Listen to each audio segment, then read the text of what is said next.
Hello, everyone. Welcome to the Purpose Tune podcast. The goal of my show is to create valuable content to broaden your knowledge and inspire you to act and take the content you've learned to apply it in your own life to generate meaning and purpose. Today's guest is Brad Parks. Brad enjoys over 30 years experience in community engagement, organizational governance, and secure social commerce, technology consulting, and development.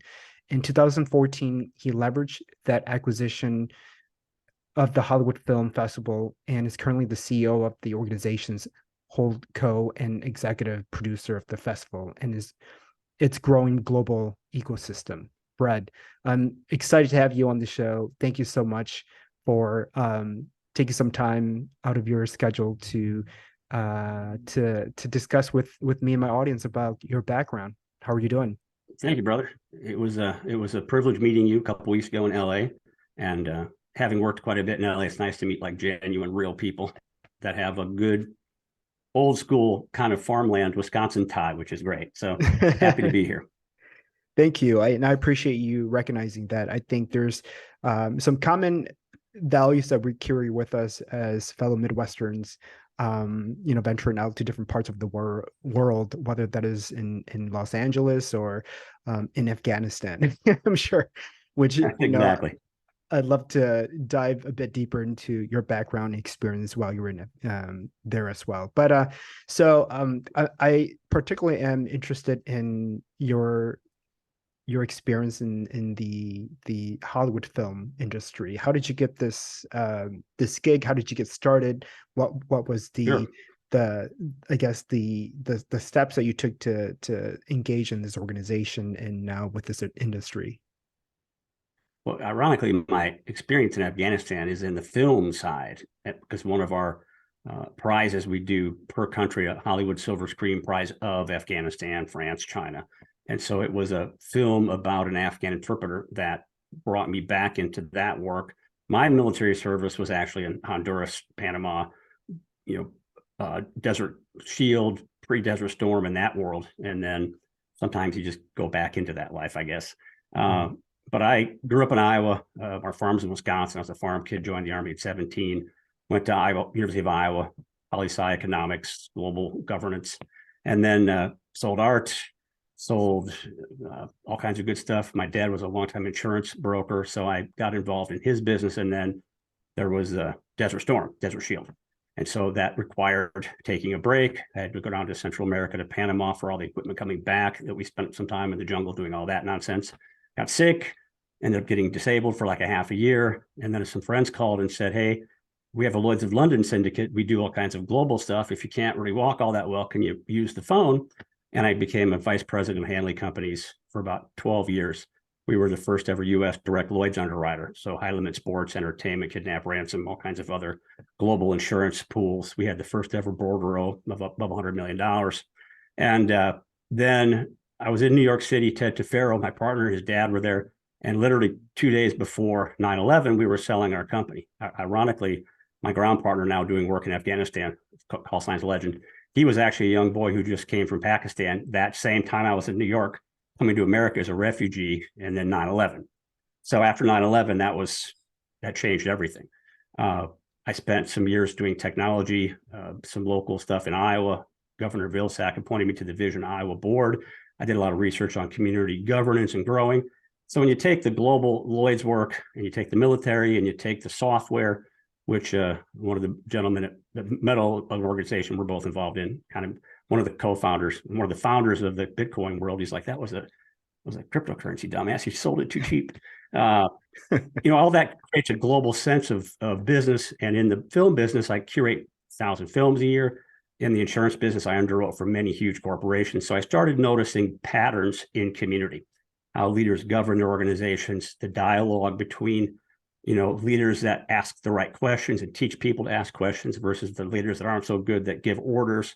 And I built a model around that I've never really put to its full test until I got a call during the pandemic, because we had to stop the Hollywood work for a year and a half.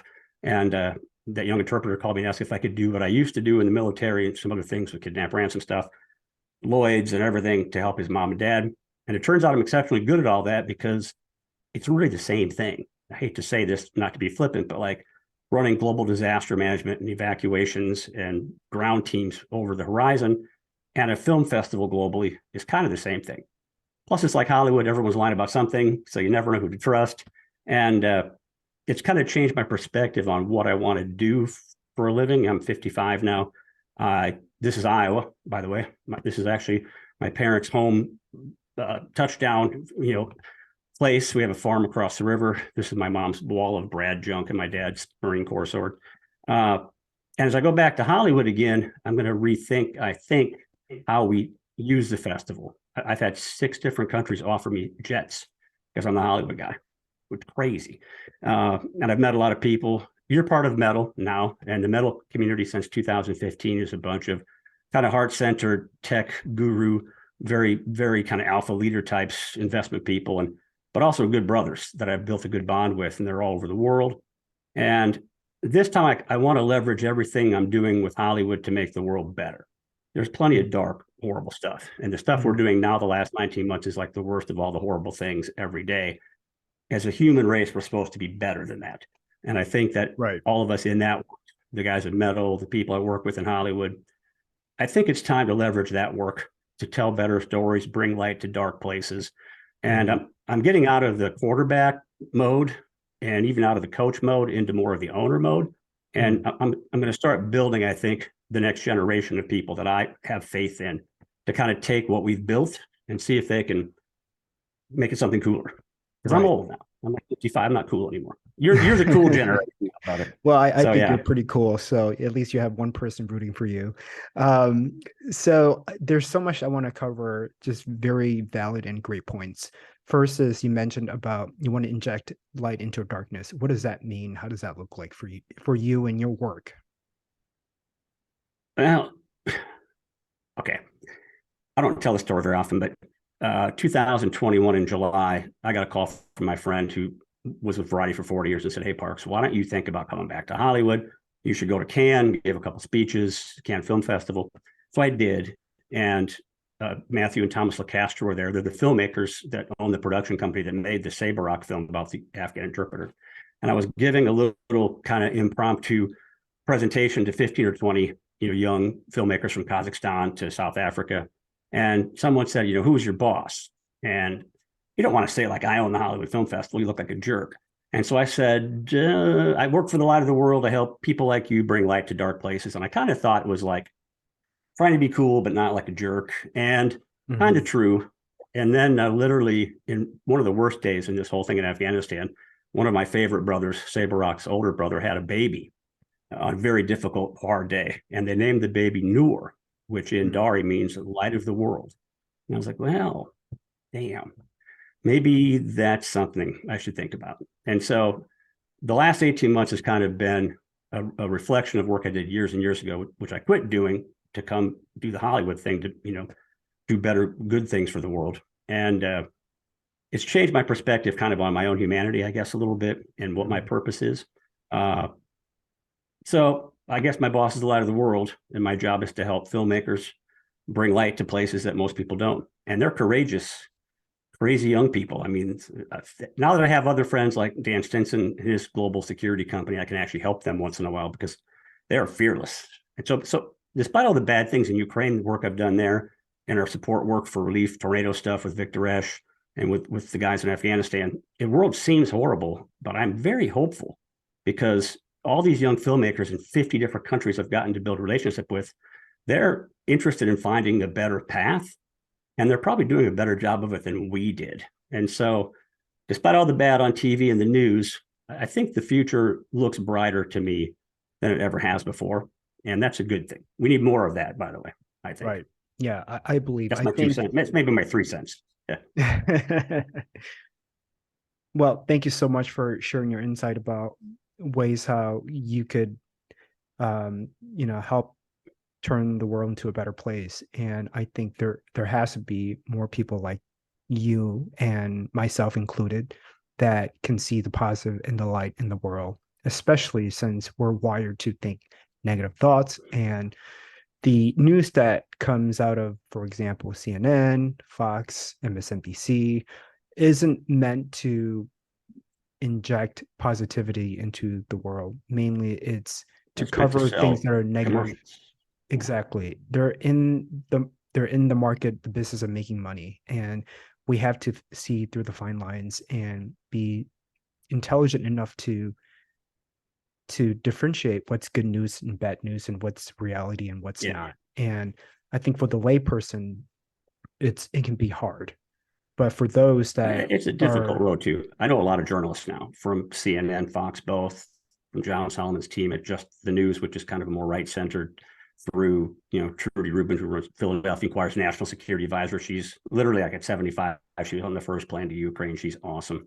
And I think the field reporters and producers really have an advocacy role. They want to really get the truth out. The challenge is in that corporate media environment, getting past the supervisors and vice presidents of marketing and production. And it's not that they're telling the truth. It's just that the stories they tell aren't all the stories. And so they tell right, true stories. Even Fox does a pretty good job telling true stories. It's just CNN and Fox choose to tell different stories, and it puts a different shade on the narrative. Narrative is my day job. It's like I'm the anti-conspiracy theory guy. That's my world. But there's some weird stuff I've witnessed the last year and a half that gives me pause about the two-party system in America, the role right, of corporate media, the difference between rights and responsibilities that used to be both the same thing in our culture. And now I call them the haves and the have-nots. We have this new generation of have-enoughs. And so my family was like German and Irish immigrants. We talked about Wisconsin. They settled farms in Wisconsin. I grew up pretty close to where your family, as a refugee family, came to America.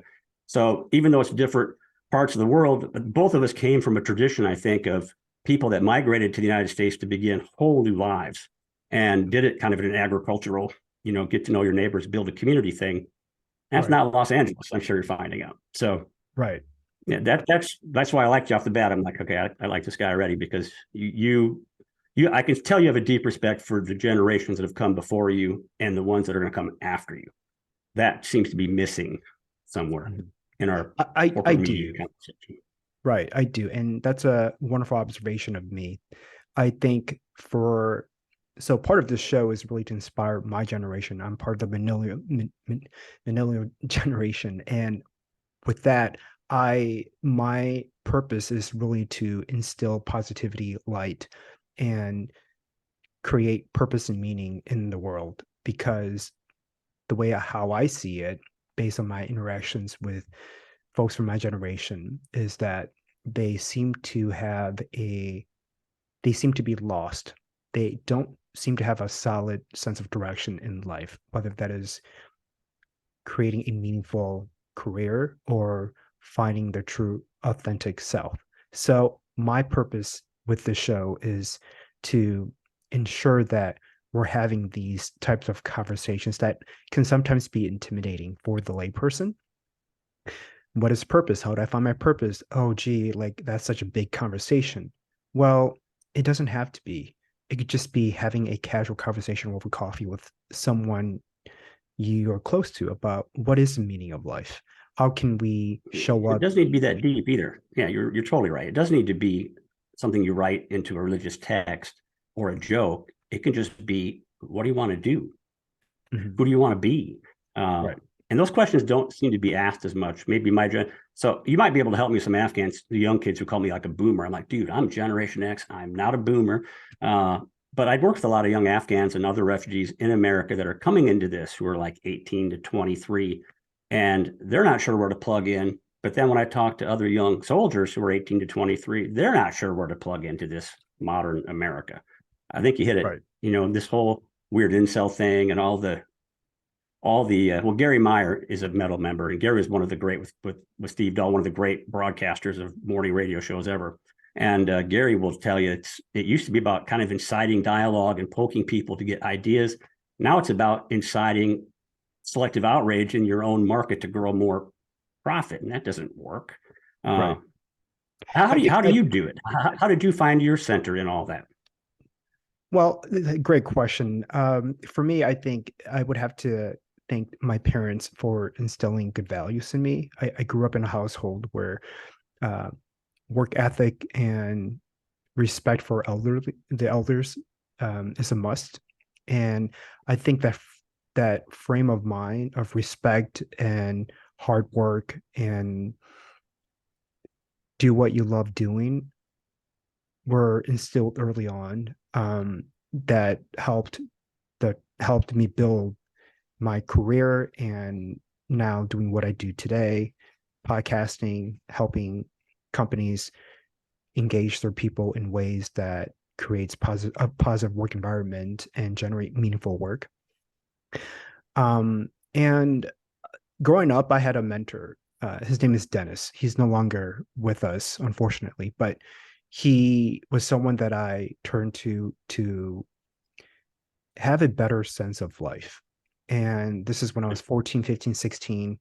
And when you're that age, it's important to surround yourself with people that can serve as positive role model.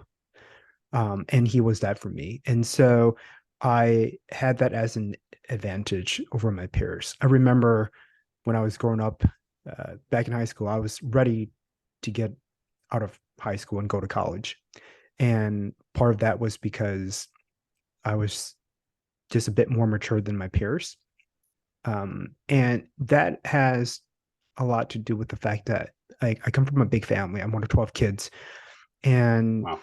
coming from a big family, where my dad worked close to 80 hours a week and my mom was a full-time mom at home, I was busy taking care of my younger siblings while my mom was taking care of the babies and my dad was, out working full-time to support the family. So I think that has a lot to do with the development of my maturity, and just the fact that I surrounded myself with people that could be positive role models to me as I was growing up really helped.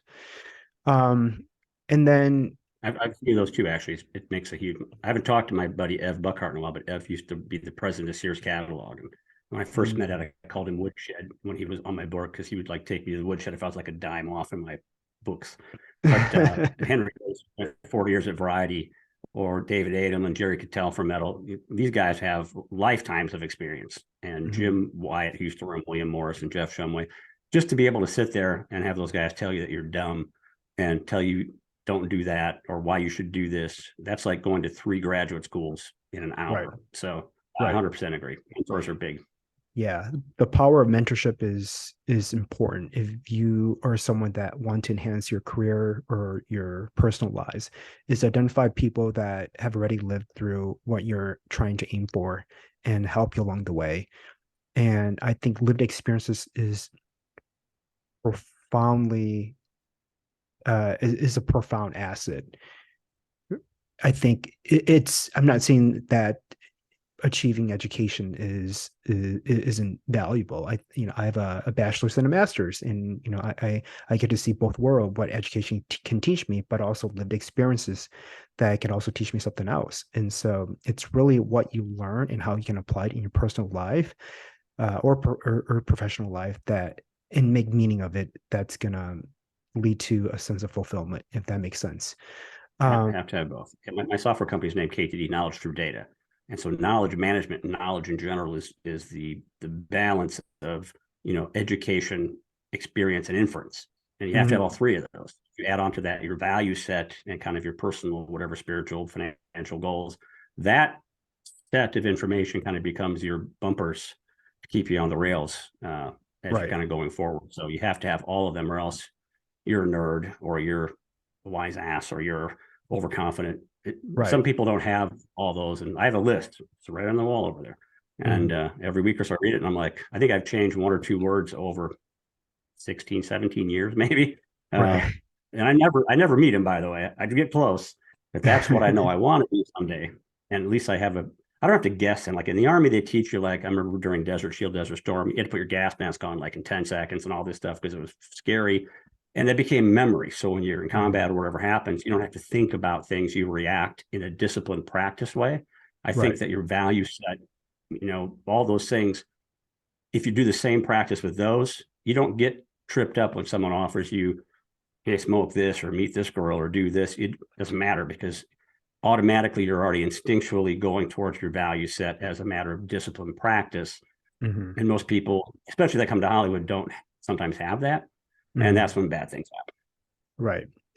So I want to touch on that point where people coming to Hollywood not having a strong value system or purpose and kind of being told what people want them to be or behaved.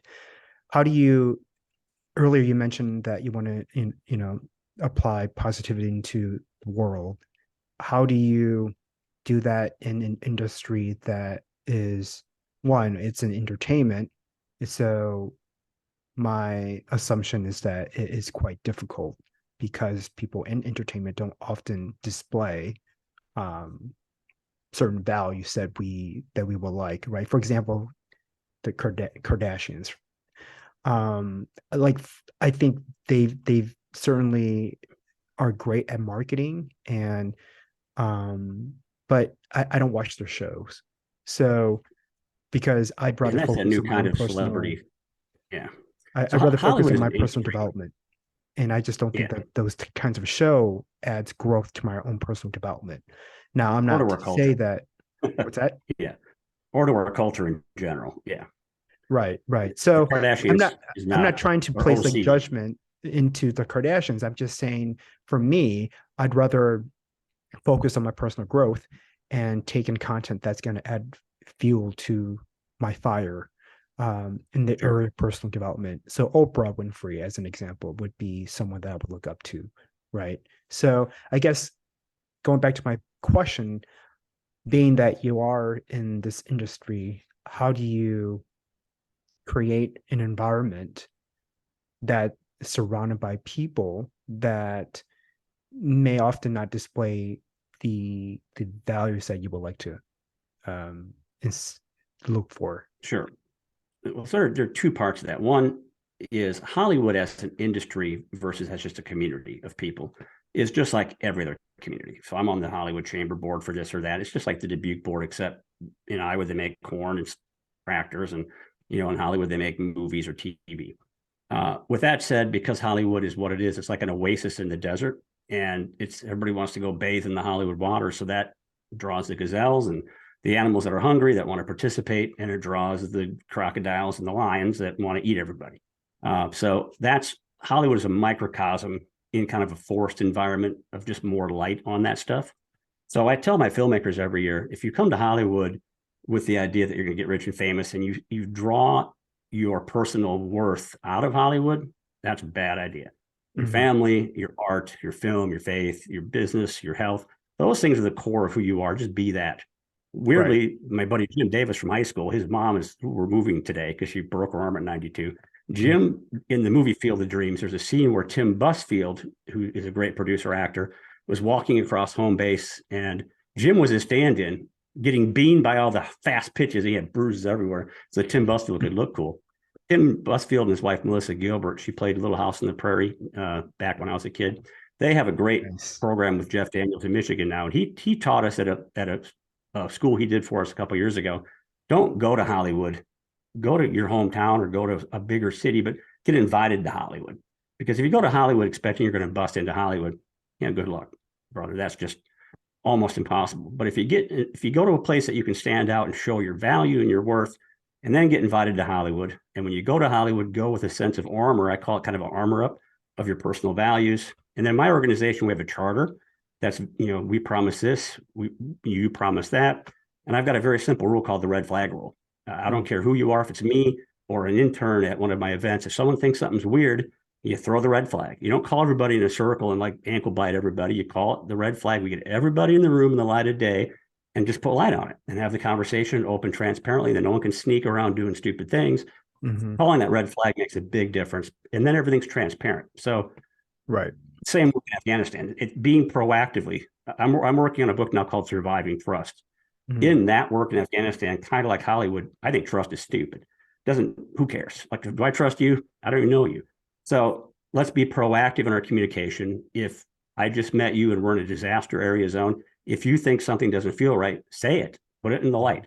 Have the conversation. And by proactive validation of our intentions and actions, then trust grows over time. Mhm. So I just removed trust from the equation in Hollywood. I meet people when I do deals in Hollywood. There's no such thing as a good or bad deal. They're just deals. Sometimes they're good people, sometimes they're not. Sometimes they're good deals or good businesses. You don't know until you proactively do the homework. So you have to put effort into it. Like when you grew up, I mean, the values of hard work and ethic apply the same to building new relationships. Hollywood, however, there's a great woman, I can't remember her name, Dr. Ramadi. You can see her on YouTube. She has a great Ramadi, a bunch of videos about narcissism. One of her jokes is like a good party in Hollywood's like 50% narcissist. A great party is like 85% narcissist. That's welcome to Hollywood. Yeah. So have good value sets, learn how to spot a narcissist from a mile away, and just, Dan Sullivan's entrepreneurial coach stuff. Be on time, say please and thank you. If you're late, show up, make a phone call, and do what you say what you do. It's not rocket science. Just when I was a kid on the farm, my two cousins broke a bunch of shovels. They didn't want to go dig and like cut big bull thistles in the field. And my grandpa came up and he said, "Who broke these shovels, Brad?" I'm like, "Noblin Blaze, I didn't see anybody." So the next morning, he knew damn well they did it. And we're milking cows like 4 a.m. And grandpa says, "I'm going to teach you the trick to having people think you tell the truth and be a good person. Tell the truth and be a good person." Not rocket science. So that's probably similar to your grandparents. It's just the logic of just be good intentionally. Be yourself on purpose, my buddy Matt Booth always says. Right. Yeah. I think you mentioned intention a few times, and I think it really all comes down to is what do you intend to do to live this life? How are you going to show up? I've had the privilege to work with some of the world's top leadership development companies in the world, like Korn Ferry and Franklin Covey. And what I've observed through working with some of my colleagues who specializes in human behavior, change in human behavior, and helping people show up to be the best leader that they can be, is that they're intentional about how they show up. And I can spot a true leader from afar, and it's through his observations, through my observations with his behaviors. So, for example, a leader that shows up consistently in certain behaviors, whether they're at a networking event or in a boardroom or having a conversation one-on-one with their peers or with you, is that how they behave and how they talk are always aligned. There's no inconsistencies. And Correct. that ties to building trust. And when people see a leader modeling these certain traits, they tend to trust the leader more. And when you are a leader within an organization, a lot of people look up to you. You have multiple stakeholders that you have to balance, and it's important to be a consistent top performer or leader. Yes. And part of that is of course the things that I mentioned, but also being on purpose. People that are intentional about how they show up and interact with other people, they have a core sense of belonging. They know who they are, and they have certain values that were instilled early on that translates out to the world. And it's incredible to meet these rare types of individuals, but when you do, I tend to hold on to them and am in connection with them, because they are the types of people or leaders that I want to be someday. And I think that it's important, as you're leading an organization, as the Hollywood Film Festival, or within your own community or family, is to instill a sense of consistency and trust in your relationships. I 100% agree. Intention is intention is something I do on purpose. It's my intentional act. On the flip side, though, one thing I make a point never to do is to try to assume intention in other people without just asking them, because people do stupid things, or people make mistakes. And so sometimes we're quick in this country, especially lately, to assign some sort of nefarious intention. And why? I mean, the actions will speak. And if you ask them why they did it, they'll tell you or not, or they'll tell you the truth or not. You can kind of, if you do enough of this for a long enough time, I'm sure you've seen it, you can feel it. Like, I met you, okay, this gentleman is an intentionally good person. I mean, I don't think you're probably capable of doing nefarious things because it just isn't in your blood. So that takes time and practice, but I never assign intentions, even if we're negotiating with Taliban to release somebody, or some cartels I worked with last week were trying to help some people down in Panama and Mexico. I know they're criminals. I get it. There's no sense telling them that. They know. I don't need to assign or bring that weight into those conversations. I have something I need from them. They have something they shouldn't have. And you have the conversation based on facts and actions and consequences. Right. In trying to decide why they did it is stupid. Just like trusting people, you just trust me. It's probably stupid. Just be proactive and cautious. So I don't want to say I don't trust anybody, but after Afghanistan and Hollywood 5 years, I don't really trust anybody. I tell my filmmakers, trust your mom and your lawyer, then hire a second lawyer to watch your first lawyer, and you're good to go. So, yeah, I think there's different definitions of what trust is, but I think, I guess for me, I'm curious, when you say trust, like, what does that mean for you? well, so I made one critical mistake in my Hollywood adventure. I bought the festival from someone who was pretty tough, and it took a lot to kind of beat that down and win that battle. And then someone in the process kind of came at my family without me knowing it and put that at risk. And so I made the mistake of asking someone to come in to lead, and I gave them the responsibility, but I also gave them the accountability. And that was a mistake. The accountability is mine. So no matter what those two people did that were one in the group and one I had hoped would lead the group, I should have given them a better board or far more accountability tools. I was just exhausted in 2019. I was just shocked after I won kind of a battle. I've heard friends have already called me the best pirate ship captain in Hollywood, and we had one of the biggest backroom battles in Hollywood to keep and buy the festival. And when I won, the guy I bought it from called me and said, "Hey, good job. I thought you wouldn't last that long." So that was funny. But when I should have really stepped up and demanded that I'm the one at the end that's accountable, I just let that person help take charge. And that almost cost me everything and my family.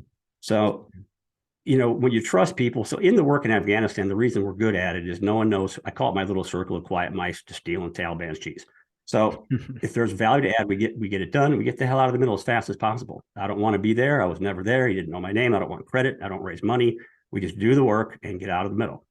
And when you do that enough, suddenly everybody starts asking to be in the middle, then you're kind of screwed. And so there's a flip side of that too. But if you're that person that really has genuine intention, you've got to find partners that have your back in Hollywood, that can see the things that someone that doesn't want to throw the red flag sneaks around you. So if I call you and say, hey, I heard this about you, then you call all three people that said it and you put them on the phone together. If I, though, call five of my friends that know you and say, I heard this about him, what do you think? And then all of a sudden, within a half hour, they're calling each other before you've even done anything.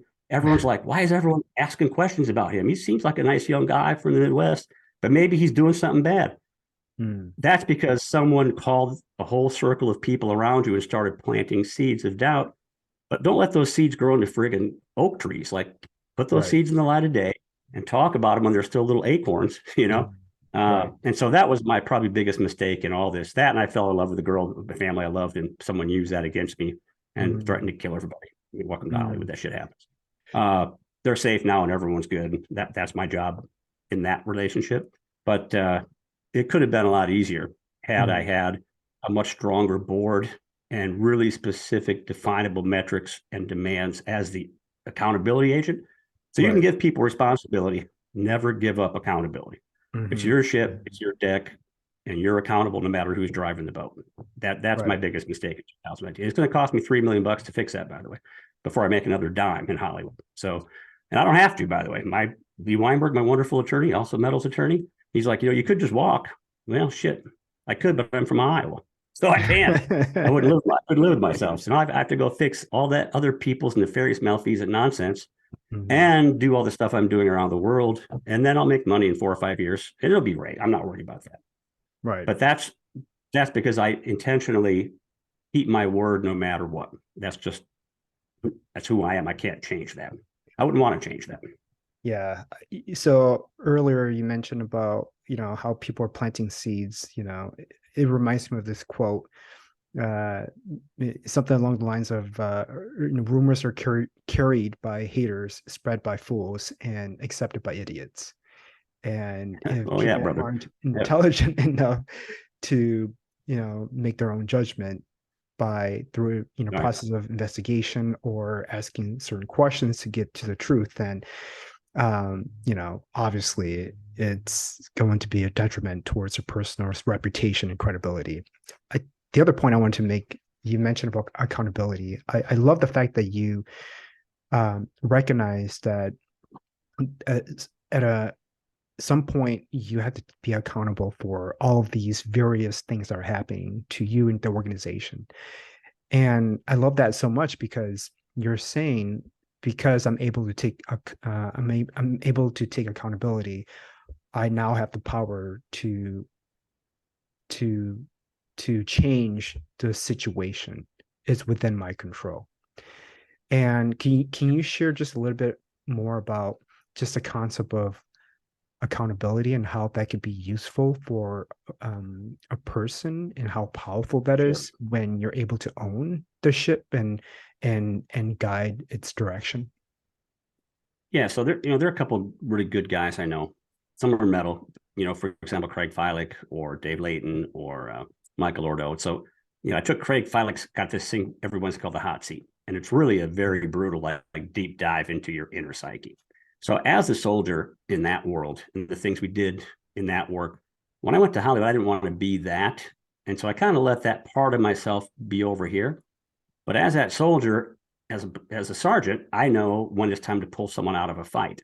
Hmm. But I didn't have that kind of part of my brain going. So in 2018, when things were hard and we finally won that huge battle, like I should have pulled myself and put myself on the bench for a couple of months just to breathe. And I Hmm. didn't do that because I was trying to be like the good, happy, nice guy. And then I ended up picking the wrong person to lead my company when I should have been giving myself a few months off to breathe. And I hate to say this because a lot of my friends died during COVID. After 2019, we finally won that battle, big article in Variety, and then it was a freaking nightmare. I mean, it was horrible. My CEO's mom died at his house, and it just was like, can anything else go wrong? We finally won. I gave my partner Marco Gomez the helm and said, I'm going home to Iowa. Like I never wanted to come back. But during Hmm. COVID, I had time to breathe and rest and reflect. And then what I've seen from the tornadoes in Mayfield, Kentucky to Afghanistan, I now have that time to heal. Hmm. Uh, so you have to, we talked about empathy in James Golding's medal session last week. You have to Hmm. have empathy for people, but you have to have empathy for yourself. And I think one Right. of my other lessons from this is I've got to learn it's okay to take yourself out of the fight. Sometimes you shouldn't be in the chair. Sometimes you need to rest. Telling my own guys, sometimes our little circle of mice, like if you got to sleep. Dr. Mark from Metal, one of the world's best Right. sleep doctors, like how to sleep in shifts, because when you're running 46, 48 hours straight, you just do stupid things. And in that Right. world, it gets people killed. And so the discipline of like getting over yourself, just get over Hmm. yourself. Look, it's not imposter syndrome. It's just like, look, I'm an Iowa kid. I'm literally in my mom's basement right now in Iowa. So maybe that's cool or not cool, but I live in Iowa. I work in Hollywood. I have an office there in DC. I have a weird life, but like get over yourself. Mhm. I was one of my weird stories of Hollywood early on. Sam Elliott, the guy with the cool mustache guy, talks Mhm. like this. He's like famous Western guy. I met him at Beverly Hilton. We're in the bathroom washing our hands. And I said, hey, this is who I am, Sam. And I used to work with you when I was always in London. How do you like be a good guy in Hollywood? Because I know some of your background from that work and everyone likes you and respects you. And he said, well, here's the secret. Fuck them. Fuck them. Be yourself. And if you're proud of what you do and you have a good spirit and you're honestly trying and people don't like you, fuck them. It's Hollywood. Fuck them. And then he looked at me and he went, just watch this. And literally he walked out of the bathroom door, this little lobby thing. There's like 60 women of all ages, like 16 to 80. And he walked across the room and they all started swooning. And he turned around and winked at me. I'm like, oh, that guy's fucking awesome. That's how you become a celebrity. But I've always kind of held that. I don't say that often in speeches or on podcasts, but fuck them. Live your life, be yourself on purpose, live within your own trajectory and your own space, know your limitations. And the hardest part in Hollywood is I know what I'm good at and what I'm not good at. And when I bring partners in to do the things I'm not good at, it's not a license to try and steal my company and tell people I'm not good at some things. Mhm. I'm good at what I do because I know how to get out of the middle and put smarter people than me in those chairs. And as a CEO in Hollywood, you really have to, same in New York, same in Chicago, same in sports and entertainment when I was at Lloyd's, same in global finance. If you go to Hotel de Cap during Cannes, you 30 kilometers up the coast on the Riviera, it's the world's most expensive hotel. It's like 5,000 a night and drinks are like freaking $80 each. That's where the really, really rich people live. And that's Mhm. a whole other Shark Tank of worlds. And you have to just Right. be cognizant of how you, I kind of on stage, off stage. Like you're catching me like I'm helping my friend's mom move. I'm back in Iowa. I'm literally sweaty. I'm just trying to drink water. This is kind of my offstage voice, but you have to really proactively be on stage when you're in the entertainment industry, or if you're a coach. I mean, you work in personal development. You can't show up at a meeting as a coach late and looking like your shirt's not tucked in. You have to intentionally take a breath. I saw a great video during the pandemic of a teacher like walked up to he's an Asian gentleman who walked up to his classroom. You could tell he was just miserable. He took a breath, looked in the window and smiled. And then he walked into his classroom. And I was like, that guy has it. That guy gets it. You have to be yourself on purpose, not by and Matt Booth is one of my favorite speakers and young coaches. I grew up with Matt in Dubuque. And he talks about be yourself on purpose. You're yourself, but when you're out there on the stage, who do you want to be, and be that person proactively and intentionally and bring it. Matthew and Thomas LeCastro made the Sabarak Afghan short film. These guys wore tuxedos everywhere. I mean, pink tuxedos, white tuxedos. I mean, you can't walk around being a cool young dude wearing tuxedos everywhere unless you really bring it like you're playing, like you're Gronk playing football. You got to hit hard, or else people think you're idiots. These two walk in anywhere, DC, Cannes, and they're the friggin' life of the party, because who are those two jackasses in tuxedos? And they're hilarious. The tuxedos are their armor. It's awesome. I love those guys. I think they're on a yacht somewhere. I'm doing deals in Europe now for billionaires. And they're just two nerds. I mean, they were National Institutes of Health. One's a biochemist, one's like a neuroscientist that bought some cameras and won an Emmy in the Hollywood Film Festival. Now they're doing deals in Europe in tuxedos all the time. Friggin' crazy. Yeah. But it's intention. They're good guys that care about people and live with intention. And you can't fake that. When I first met you, you can't fake that. You can't fake that. Right. Yeah. I think there's a lot of freedom.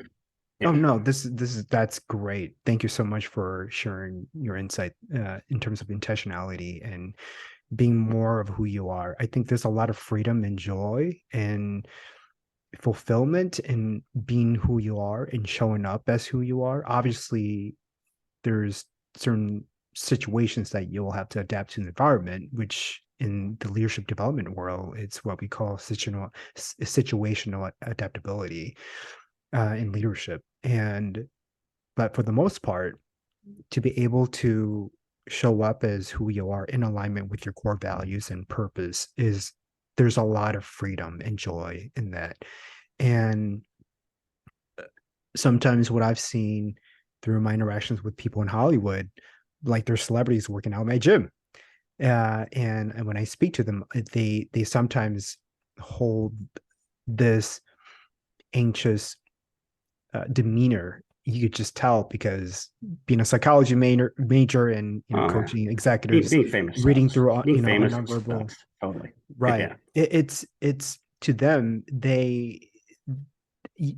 I could just tell through their eyes and nonverbal communication that they're tense. They're not who they are, and a lot of it has to do with not having a sense of awareness, self-reflection, self-awareness, and even self-care. I think, going back to your point earlier, that you should have taken a break from all of the debacle that's been going on.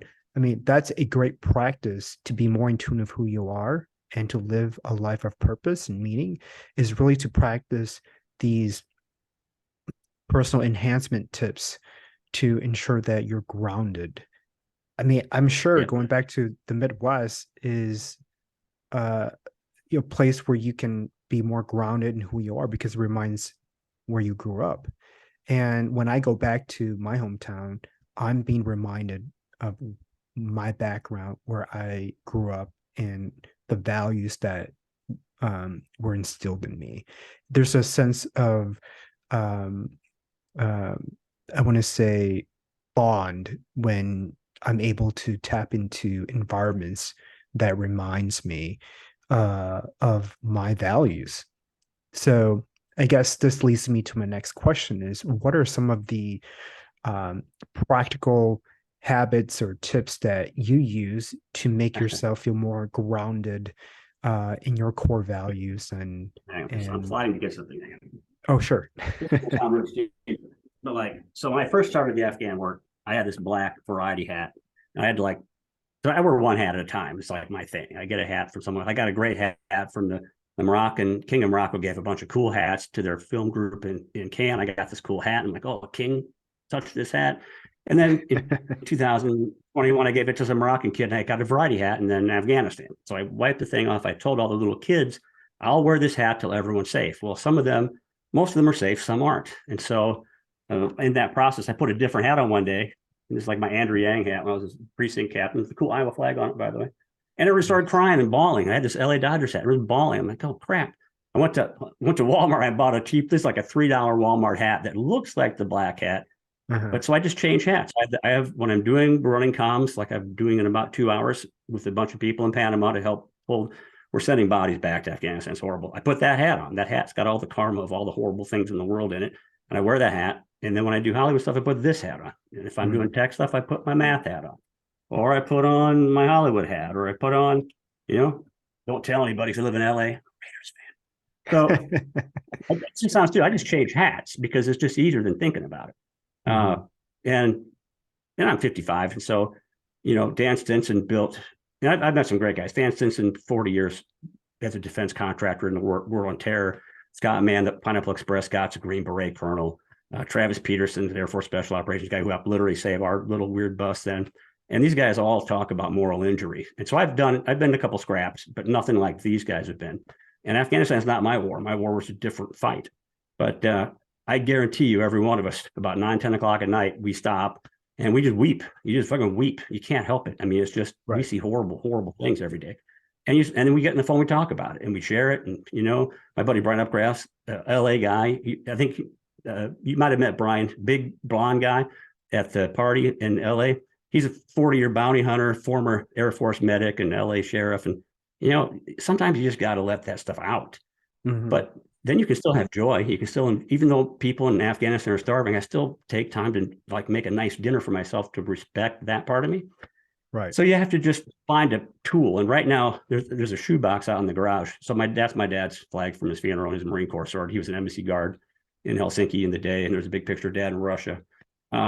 He said, take this shoebox and anything you do in the military or other work you do that's bad, just put that shit in that box and leave it there because it's not really meant for moral, normal people. And that was true until Afghanistan. Then some things you can't put in that box. So I think my mistake maybe in Hollywood was the same thing. I was trying to live up to being the responsible person and just put that stuff in the shoebox and deal with it later. Sometimes, someone comes and tries to kill your family or you're working with families that someone like the Taliban is trying to kill you. There's no box big enough for that.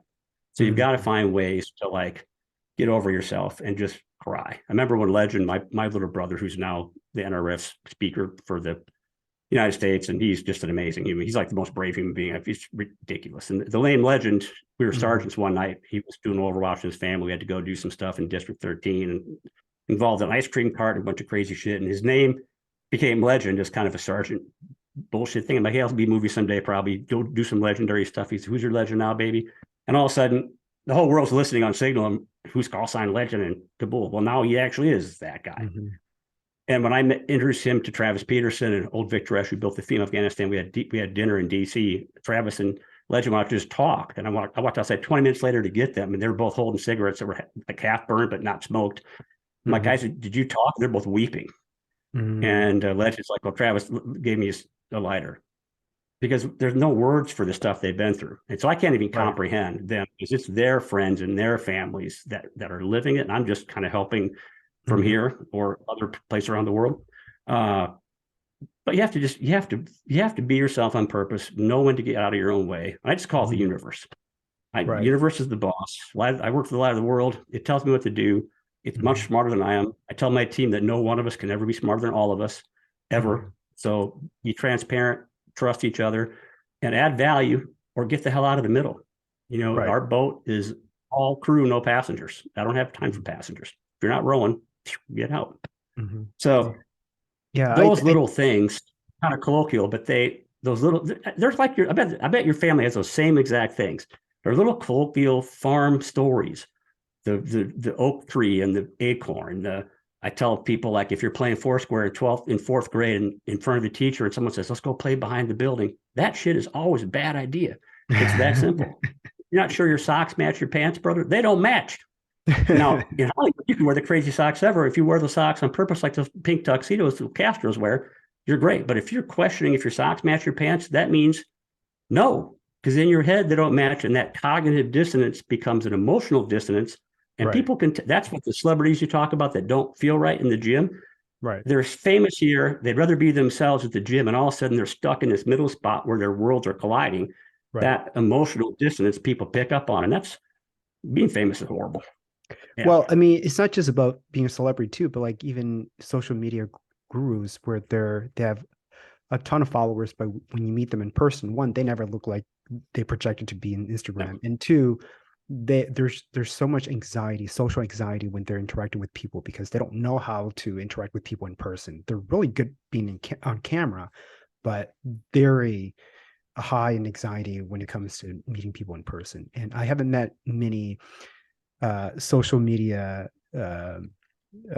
gurus that are in alignment with who they are as they project to be on social media and in person. And so just because someone has a high number of followers or has a celebrity status doesn't necessarily mean that they are living a life of purpose and fulfillment. And so it's important to Right. remind ourselves, like 100%. through you know through learning through books or through podcasts, is to say, what are my intentions? How can I lead a life that makes the most sense to me, that gives me the most joy, happiness, and fulfillment? And so Agreed. it sounds like, Brad, you've lived through multiple lives to share with us such incredible wisdom on this show. And I know we are about that time, and I just have two questions left for you.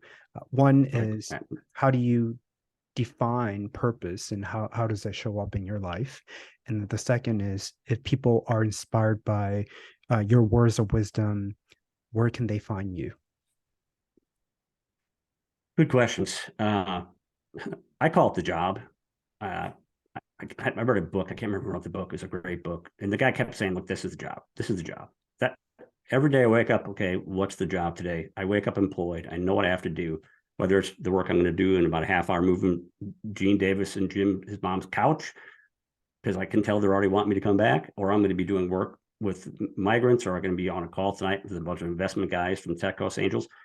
That's the job. And I define the job. I do the job. My job is to define the expectations up front, and I do my work. And I get compensated by the same thing metal guys do: time, talent, favors, cash, whatever it is. I just do the job. I don't think about huge long-term or short-term things. I know I'm a good person. When I get back tonight, I'll send you just my 9 points of how things I live for, die for, and sacrifice for. Those haven't changed in 20 years. So I just do the job every day. The weird part is, and you'll probably find this when you get to be 55, someone called me, I was talking to Nicholas Sansbury Smith, he writes really cool stuff like Hell Divers and zombie apocalypse books. And he said, hey, what's it like to be the guy in the chair? And I'm like, it's freaking horrible. Who the hell? It's a horrible idea. I don't want to be that guy. It's like being in an action movie and realizing, oh shit, I'm in a movie. I don't think of myself as anything but a guy that grew up in Iowa. So when people tell me like what you just did, I'm getting used to feeling like, okay, maybe I do have some things to add, and maybe there is a lot of experience most people don't live. I just thought everyone lived life like this. When you grow up like you do, you just assume everyone's a good person and you do stuff for people, and that's how the world is. I don't think of myself as anything but, Brad from Iowa that bought the Field of Dreams, Hollywood Film Festival, and it still is either the dumbest or smartest thing I've ever done. I'm not sure yet. I just wake up and do the job. So everyone in metal's trying to tell me to write a book and go give speeches and do podcasts. And I'm like, so the Adventurers Club, Craig asked me to come speak. I'm like, I don't want to talk about this stuff. So I talked Dan into doing it. And I'm not ready for that role quite yet. I'll get there. But it's great to have this conversation with you, because it's as cool as Hollywood can be, or the work I do around the world. I meet some rare guys like Dream Amir. People I really believe in. I like what you stand for. There aren't many of you out there, men or women, that I meet that I'm like, okay, if I get by a bus moving this stupid couch this afternoon, the world's going to be okay. It's got you. I don't have to carry the weight of the whole thing. I can just do the job every day and find peace at the end of the day. When I first met Matthew Modine, he was with Soledad O'Brien and her photographer, cameraman from CNN. Matthew asked him, like, he'd been around for 50 years in all these war zones. And he said, man, it's the same thing. a man or woman want to go have a good day at work. They want to come home and have a nice meal with their family, have sex with their spouse, smile, tell some jokes, their kids grow up safe and have good schools. That's it. That's how 99% of the world wants, until you get to like politics and religion and craziness, and then everything goes nuts. And I've met people now, I work in 50 countries, and it's the same thing. People want to have a nice relationship with their spouse and their kids. They want to be safe. They want to provide for their neighbors. They want to be good people. And then, God, that sounds like it should be easier. But there aren't many people that actually intentionally live that. And like, I know you probably do, because I talk to some people about you. When other people don't do it, you don't mind stepping up and saying, I think that's wrong. I think you should maybe reconsider that, because that's where the fight of the light of the world is to me, is that line between the have and have nots, mostly the have enoughs. If we're going to be a country that has a future, our rights as individuals are only defined and protected by our willingness to accept the responsibilities of protecting the rights of people next to us. It's got to be a collective balance. And that's Chinese culture, Hmong culture, Irish culture, Russian culture. That's culture. And yet politics doesn't serve that. So I'm putting that battle we'll deal with in 2026. This year we need to make money, because I've been off work for 3 years and I've been spending money in Afghanistan with Stinson. We're broke. So we have to go back to work. But thank you for letting me out. This was kind of needed today. It's been a tough week. Thank you for letting me vent a bit. But the answer is all that. I find purpose in you and these young women. These two Hazara police officers I'm helping come safe out of the mess they were stuck in. They still believe in Afghanistan. They still believe in helping other women. People, Luke Jorgensen told me like 5 years ago in Hollywood, I'm going to go win an Oscar in 10 years. And I said, go 10. She goes, I'm going to win 5. Eva Lou was nominated for an Oscar this year, from Greenland, indigenous filmmaker. And when I asked her 5 years ago, sitting in front of Genoseo Hotel with like Jamie Lannister's wife, her best friend from Game of Thrones, the actor, I said, win it for you. She said, no, I will win it for Greenland, for all indigenous people and all disparaged and disenfranchised women. I'm winning it for them. And sure as hell, that's what she told people on the red carpet. Well, the champagne carpet. That's my purpose. Is not, I'm done fixing tornado zones. I'm done running comms teams. My job is to find more people like you and give them the tools so that they can go tell their stories and let their stories change the world. That's my new purpose, I think. That's beautiful. It sounds fun. I think it's, thank you, brother. I think you're on a great mission, and I love to stay connected with you and explore ways that we can work together to instill purpose and intentionality in your process, in our relationships, and the people that we'll get to connect with. And I think doing a show like today is a gentle reminder, reminding who we are, why we're here to begin with. Sometimes we can often be sidetracked by things that are happening around us, and culture and expectations set forth by society. But it's also good to take some time to self-reflect and have an awareness of why we're doing the work to begin with, and how I'm seeing this through your work is that you want to make a positive impact.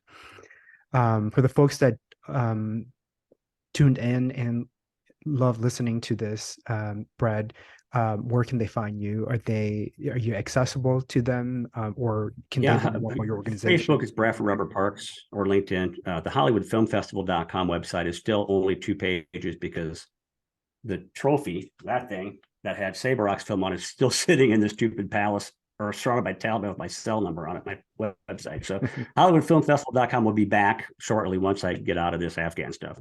But HollywoodFilmFestival.com, or Brad at HollywoodFilmFestival.com. I answer everybody, because that's how I learn. I love those conversations. So I'd love to email me anytime. I'm wide open book. Great. Well, Brad, thank you so much. We do. What's that? I tell people Iowa's not my superpower because I'm from Iowa. It's because I'm of Iowa. That's my superpower. That's great. That's one way of looking at it. Thank you so much, Brad, for your time and sharing your wisdom with us, and for showing up as who you are. And I celebrate you, and good luck in all that you do now in the future. And until then, let's stay connected.